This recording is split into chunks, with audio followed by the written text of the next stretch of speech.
Did you ever see something loom in the distance and wonder, I wonder how that'll affect me? You move on until that event happens, and your life gets shaken up for the worst.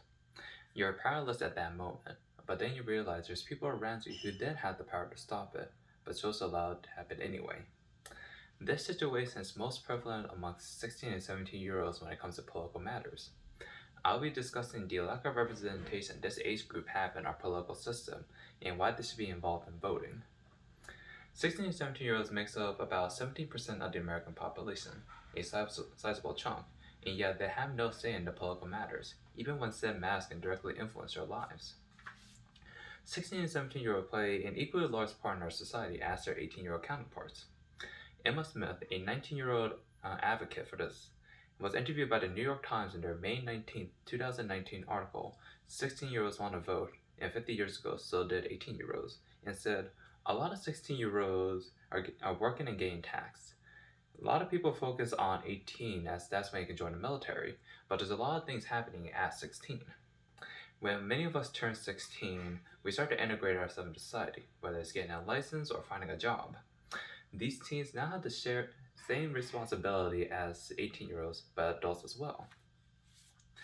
Additionally, this age group is being more engrossed in politics as they're facing the ever-growing social issues.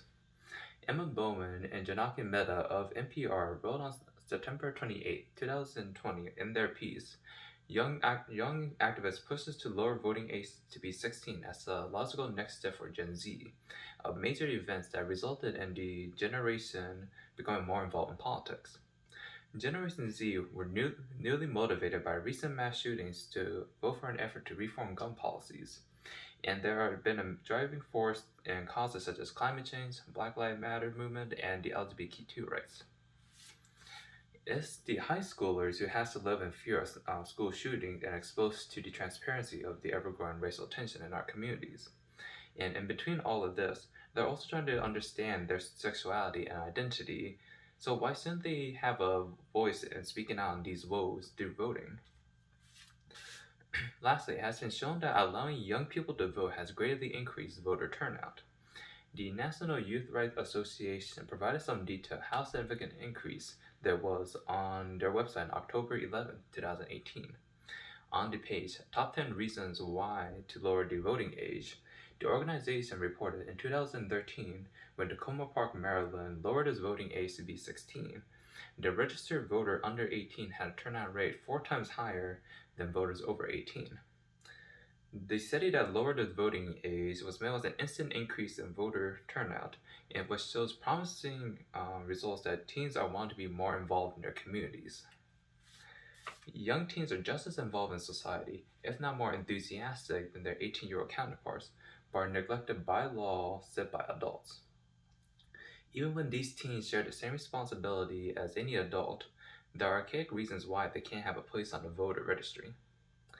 In her commentary for the San Diego Tribune back in September 11, 2019, titled Why Voting Age Should Not Be Lowered, Yona von der Linden wrote, most California teenagers don't sufficiently understand nuances, democracy, and many students simply adopt the political views of their parents. Naysayers will often point to the notion that 16 to 17-year-olds don't have the mental ability to understand how politics work. To adults, democracy is too sophisticated for someone who's just starting to get a job. Additionally, they generalize that even if teens were to vote, they'll vote for whoever their parents voted for, almost as if these teens are using their parents as a basis for their growing political views. Building on this issue, some politicians see 16 years as still a child and that 18 years is a defined qualifier for an adult. Wall Street Journal, in their article titled House Defeats Effort to Expand Voting to 16-year-olds, on March 3, 2021, quoted Representative Pat Fallon as saying, I found it interesting that our friends across the aisle don't want 16 and 17-year-olds to be tried as adult when they commit violent adult crimes, and yet want these 16 and 17-year-olds to have a franchise. This age group are in a quagmire when it comes to their age, as they're still labeled as children, but also be treated as working adults. Politicians are stuck trying to see how much adult-related privileges teenagers can have, that they'd rather simplify matters and just blockade the whole group from political matters until they reach of age. And because of the low voter turnout for the millennial generation, politicians did not see why having younger voters will have an increase in interest in politics. David Davenport strongly wrote about this opinion in his aptly named No, We Shouldn't Lower the Voting Age to 16 for 4Bs in May 2016. Davenport exclaimed, I'm sorry, but if having 16-year-olds in a voting booth is the answer to some civic problems we have, I don't know what the question is. People point to pitiful voter turnout, but simply adding more eligible vote the answer to civic malaise? Davenport does bring up a great point in how including a younger generation of voters could very well just increase the lack of voter attendance, and our political system would stagnate as a result. If we just introduce 16 and 17-year-olds as it is, this is a likely outcome.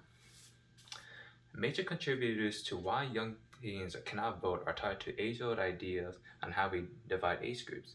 And even when this line blurs, adults are still adamant keeping things the way they were. Fortunately, there are ways to mitigate some of these issues and ensure that young teens are engaged in politics. An excellent solution is to ensure that young people are both interested in and confident in voting is to strengthen the school-level voting system. source published an article titled Californian Student Activists Push to Lower Voting Age to Advocate for Change on October 28, 2020, and the article featured Valentine Barrett, a 17-year-old Oakland High senior. She discussed how teens in her school are able to participate in the school board, and this participation provides a taste of civic engagement to teens before they have access to the larger elections, and will give them a hands-on lesson on the voting process. High school is where many of us learned how to vote, as we voted for class presidents and the student body. This was a fun experience, but this was a soft introduction on the greater political system. If teens were given the opportunity to directly vote for the school board on issues, this would give them direct insight on how voting could directly impact lives and will give them the right voting attitude to have in the future. For a more local level, providing these teens the opportunities to participate in school and council meetings with the ability to vote on issues they discuss can lead to a greater political connection. The local newspaper in Maryland, the Diamondback, wrote about how one of their cities was met with excellent results. The aforementioned Tacoma Park has cited to have seen in their first election following the update, 16 and 17-year-olds voted twice the rate of voters 18 and up. And furthermore, a study from the University of Copenhagen found that voters who started voting at a younger age were more likely to establish voting habits and continue to vote as they got older. Though risky, giving teens the ability to make a direct impact in their communities can establish a confidence to know that how important voting is. And finally, for a statewide solution, we could simply adopt the method used by Austria, where they allow 16-year-olds to vote for European Parliament members. We'll allow our American age group to vote for the members of the House of Representatives and Senate, so teens can understand the gravity of their choices in making their community a better place. Marcus Wagner and his team found it in their research paper titled Voting at 16, Turnout and Quality of Vote Choices, that their findings proved the critics wrong. First, we did not find that citizens under 18 are particularly unable or unwilling to participate effectively in politics.